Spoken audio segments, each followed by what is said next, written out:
It's time for the Daily Stand Up Podcast presented by Agile Dad with your host, Lee Henson. Without any further ado, let's get started. It's Friday and it's time for our Agile, Not So Agile episode of the Daily Stand Up Podcast. And today I have a serious question for you. Are you getting enough sleep? I know that sounds crazy. But recently, I went to a doctor and they checked me out and they said everything was great, heart was great, blood pressure was great, everything's doing good, I'm chugging right along. But then they asked me a question and it blew my mind. He says, "We did notice one anomaly." I said, "Yeah." He says, "It doesn't seem like you're getting enough sleep." And, I first said, "Do I have circles under my eyes that bad?" And when he asked me how many hours of sleep do I get, and I told him, I said, "I get at least 5 hours a night. I get somewhere between 5 and 6 typically." And he's like, "That's just not enough sleep. Your body's not well rested. It's going to cause other problems if you don't get the rest that you need." Now, it sounds so crazy, but doctors have done studies and proven that if we're not getting a solid 8 hours of sleep, that we could be hurting ourselves physically and mentally. And that's the part that blew my mind, that we could be causing bad things to happen. So I thought I'd take advantage of this opportunity to talk about 10 ways to sleep better that are based on actual science. So I'm not just pulling these out of the sky. These are 10 ways that we could sleep better and make sure that we have an opportunity to get the rest we need so we can continue to be productive. Number one, get out and work out. This one's the two-parter. There's studies that have shown over and over again that when you go outside, as in outside of your office, outside of your home, into the ecosystem, outside into the weather, that when you're outside in the sun, that not only is the sun healing, but it teaches your body and your mentality that it's time to be awake, that the sun is there. And it's one of those things where it teaches us when we should be awake and when we should be asleep. This is the same reason why, if you think of anyone who works night shifts consistently, they often have trouble sleeping. So while you're out and you're kind of doing your thing, you should do some form of exercise, whether it's walking or aerobics or maybe carrying some weights with you, weightlifting, lightweight weightlifting, swimming, anything you can do. Those things are going to improve sleep for most people. And there are countless reports that talk about that. So it's all about making sure that you're doing things. Now, obviously, you don't want to work out right before you go to bed. You don't want to get your energy level all up and then go to sleep. But it's amazing to me to see how we can go outside even, and just that solves part of our problem. Number two, drink alcohol less. So whether it's a nightcap at the end of the night or whatever poison you pick, you need to focus on not drinking alcohol. So there is solid evidence that alcohol does induce sleep. It's called passing out. It certainly messes with your brain and a state of homeostasis, which regulates your sleep wake cycle and causes you to wake up in the middle of the night. If you wake up with a headache, you clearly drank enough to ruin your sleep. This is just one of those things where you need to make sure that you're not partaking of alcohol. I don't partake of alcohol at all, but if you are partaking of it, that you're doing it in rationed amounts and that you're not going overboard. Okay, here's another one. Avoid caffeine. This is an obvious no-no right before bedtime. It's Captain Obvious there. But even in early evening, if you have caffeine, it could disrupt your sleep. So if you're drinking a big cup of coffee on the way home from work, or drinking that night cup of coffee or cold blend before bed, what you're going to quickly discover is that coffees, teas, sodas, other things, chocolate. Those kind of things have a large amounts of caffeine and can cause you to not rest well. So make sure that you're avoiding caffeine if possible.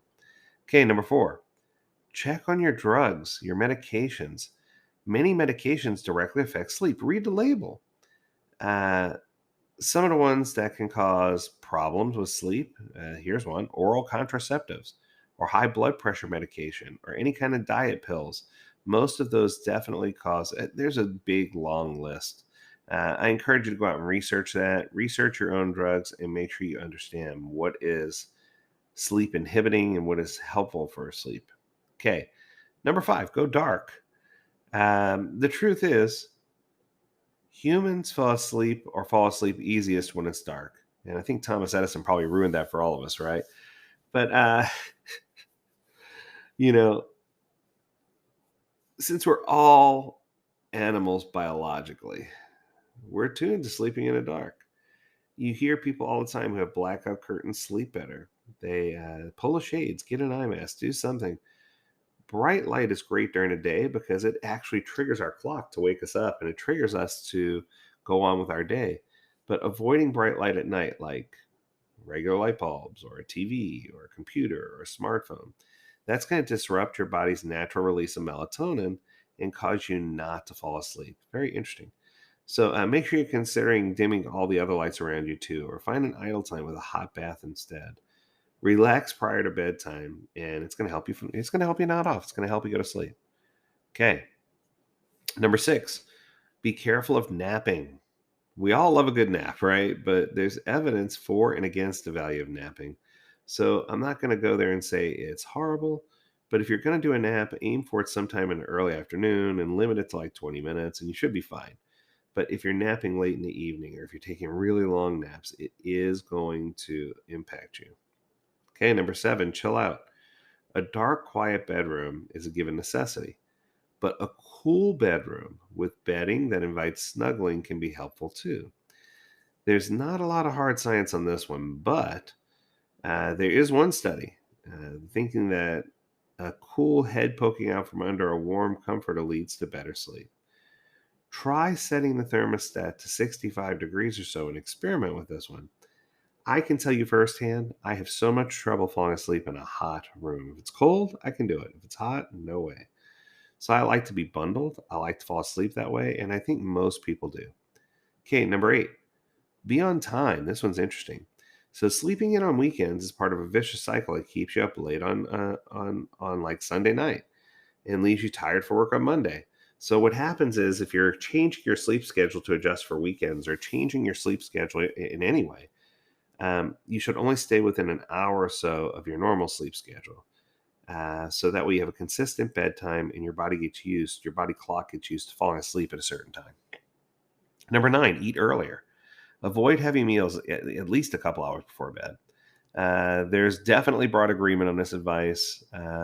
We need to make sure, most experts say that there's little no harm in a small, light, late night snack, as long as what you're choosing, this brings us to number 10, is to eat well. So sometimes if you're overweight, losing some pounds can help improve your sleep. There was a study that was done with overweight adults, and it says that they spend more time in rapid eye movement stage of sleep, the dreamy phase, if they are breathing better, and they have better sleep if they're losing weight. Obesity increases the likelihood of sleep apnea. Hey, guess what? I have sleep apnea. And what I can tell you is it's no fun to have to sleep with a CPAP every single night. So as I continue on my journey to lose weight, that's one that I have to certainly pay attention to as well. So one more time quickly, we said we should do the following here to 10. Get out and work out, drink less, avoid caffeine, check your prescriptions, go dark in your room, watch those naps, be careful when you do it, chill out and make your room cool, be on time, don't drastically change your sleep schedule, eat earlier in the day, and make sure you're eating well. If you do those 10 things, I can assure you that you're going to have the best night's sleep ever. Well, I hope you enjoyed this episode, and I look forward to talking to you again on Monday. Until then, stay healthy, stay well, and stay agile, my friends. Do take care.